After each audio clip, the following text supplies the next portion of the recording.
கிருஷ்ணா இன்றைக்கி என்ன சமையல்னா வெந்தய மோர் குழம்பு பண்ண போகிறேன். அதுக்கு ஒரு 1/2 லிட்டர் மோரை சிலிப்பி எடுத்து வச்சுட்டுருக்கேன். அப்புறம் அதுக்கு தாள் போடுறதுக்கு வெண்டைக்காய், கேரட் நறுக்கி வச்சுட்டுருக்கேன். அப்புறம் கேபேஜ் நறுக்கி வச்சுட்டுருக்கேன் பொரியலுக்கு. அதுக்கு பச்சை மிளகாய் நறுக்கி வச்சுட்டுருக்கேன்.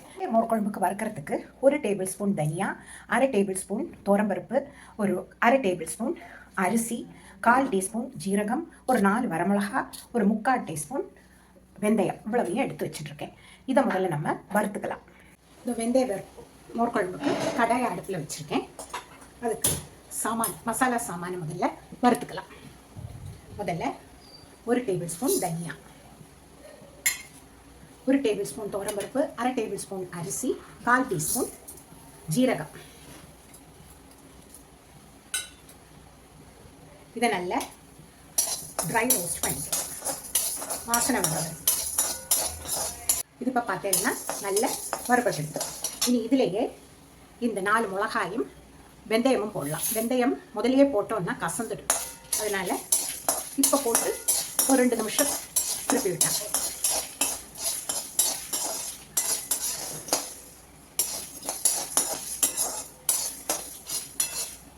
பார்த்தீங்கன்னா வெந்தயமும் சிவந்தாச்சு போர்வாடு பண்ணிச்சிடலாம். இனி இதை ஒரு தட்டில் போட்டு ஆற வச்சுக்கலாம். ஆறின அப்புறம் மிக்சியில் நம்ம அரைச்சிட்டு வந்துடலாம். அதை ஆறுறதுக்குள்ளே நம்ம கேபேஜ் பொரியலை பண்ணிடலாம். கேபேஜ் பொரியலுக்கு தேங்காய் எண்ணெய் எடுத்துட்டுருக்கேன்.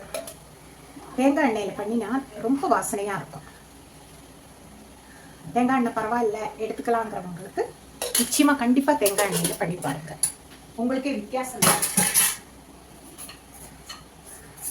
ஒரு ஸ்பூன் கடுகு,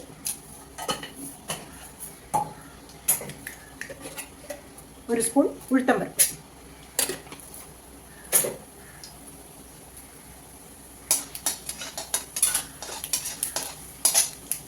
இதுலேயே ஒரு 3 பச்சை மிளகாய்,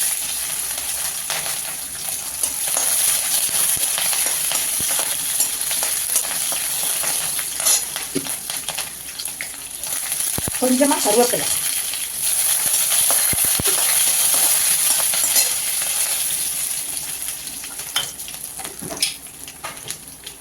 மஞ்சப்பொடி ஒரு 1/2 ஸ்பூன் இந்த எண்ணெயிலேயே போட்டுக்கலாம்.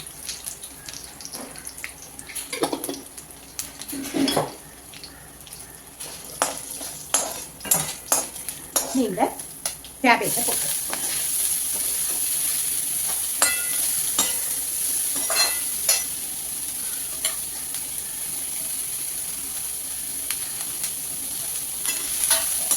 நல்லா திருப்பி விட்டுக்கலாம்.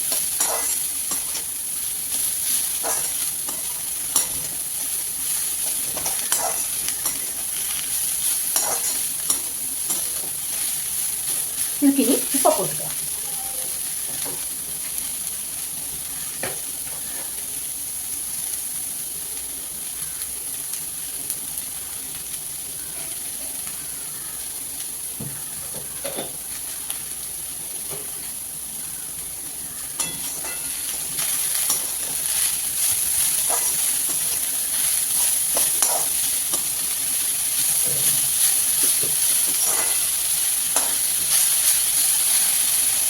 நான் அடுப்பை மீடியம் ஃப்ளேமில் வச்சுருக்கேன். நல்லா வதங்கட்டும், அப்புறமா பார்க்கலாம்.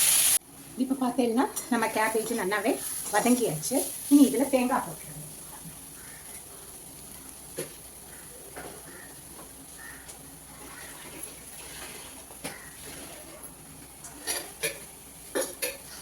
அவ்வளோதான், நம்ம கேபேஜ் தேங்காய் போட்ட பொரியல் ரெடி ஆகியாச்சு.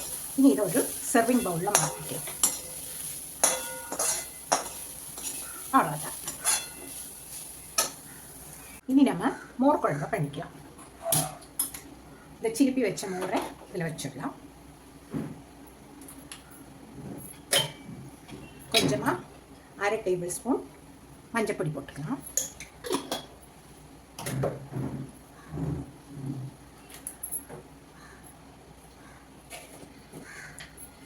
இதுக்கு வேண்டிய உப்பு கொஞ்சமாக போடுறேன். நான் கல்லுப்பு தான் போடுறேன். உப்பு பார்த்து திட்டமாக போட்டுக்கணும். அப்புறம் இந்த அரைச்சி வச்சு மசாலாவையும் விட்டுருவேன்.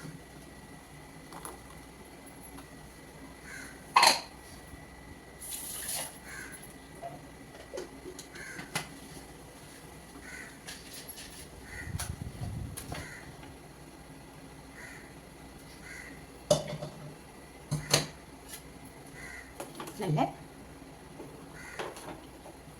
கிண்டி விட்டுடலாம்.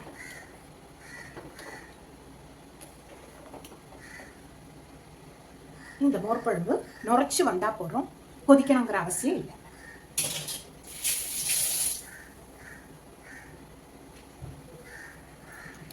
அதுக்குள்ள அந்த வானிலையில இந்த மோர் குழம்புக்கு பொரிச்சு கொட்டலாம்.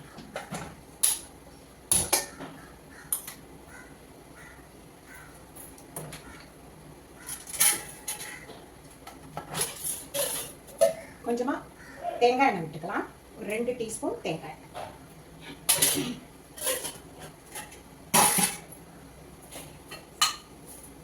கடுகு ஒரு டீஸ்பூன். ஜீரகம் ஒரு 1/4 டீஸ்பூன்.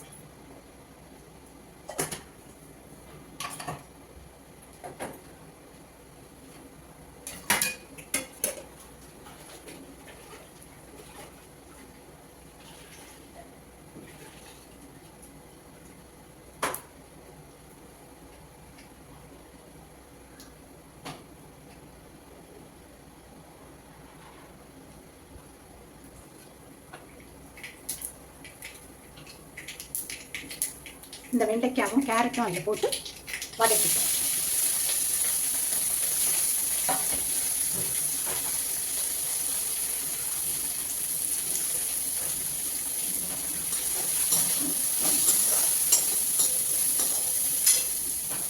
இது பார்த்தீங்கன்னா மோர் குழம்பு நுரைச்சி வந்திருக்கு. இது போரும், கொதிக்க வேண்டாம். நான் அடுப்பை ஆஃப் பண்ணிடலாம். பண்ணிட்டு கொஞ்சமாக கொத்தமல்லி கருவேப்பிலை போட்டுக்கலாம்.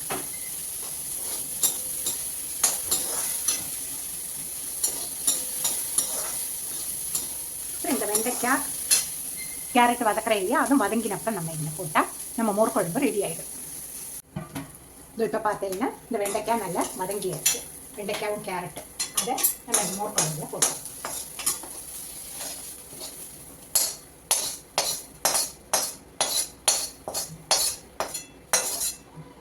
அவ்வளோதான், நம்ம மோர் குழம்பு ரெடி ஆகிடுச்சு. வெந்தய மோர் குழம்பு.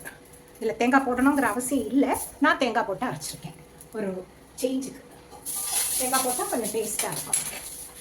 அப்படி நம்ம இன்னைக்கு சமையல் ரெடி. வெந்தய குழம்பும் ரெடி, கேபேஜ் தேங்காய் போட்ட கறியும் ரெடி. வாழ்க வளமுடன். நன்றி, வணக்கம்.